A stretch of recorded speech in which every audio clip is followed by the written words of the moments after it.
It's Sybil Wilkes with what you need to know. Today is Monday, June 1st, 2020. Number 1.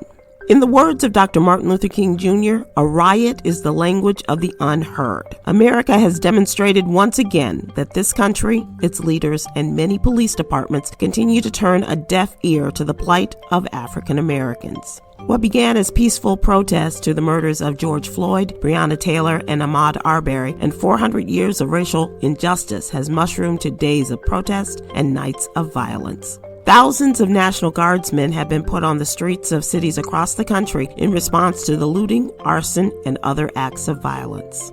Number 2. As the country erupts in protest over the death of George Floyd, a very stark difference in leadership and response between Donald Trump and Joe Biden has become even more apparent. Over the weekend, Donald Trump took to Twitter to condemn protesters who are outraged over police brutality, calling them thugs and using threatening language reminiscent of the unrest during the civil rights movement. Vice President Biden urged calm, saying the act of protesting should never be allowed to overshadow the reason we protest.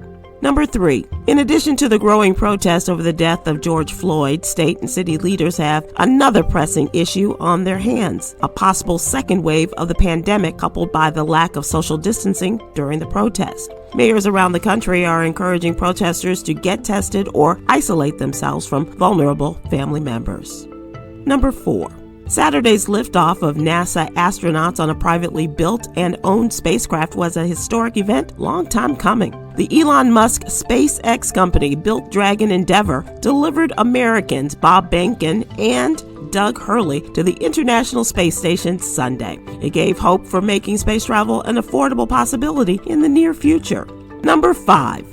Sigma Gamma Rho Sorority Incorporated is continuing to strive to fulfill the organization's hallmarks of service, leadership, and education by addressing today's critical issues of our community. The initiatives led by sorority president Deborah Catching-Smith raise awareness of the pandemic, the 2020 census, and voter registration for the very important November election. Read details about Sigma Gamma Rho's initiatives in today's newsletter.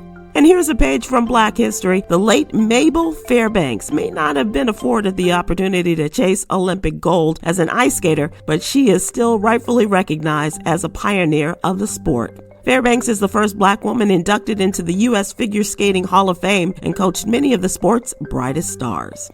Join Tom Joyner and me today live on YouTube at 7 p.m. Eastern, 6 p.m. Central as we discuss today's top headlines and more with the president of Sigma Gamma Rho Sorority Incorporated, Deborah Catching-Smith. And that's what you need to know. For more information, go to SybilWilkes.com and sign up for my free newsletter. Be informed, be empowered.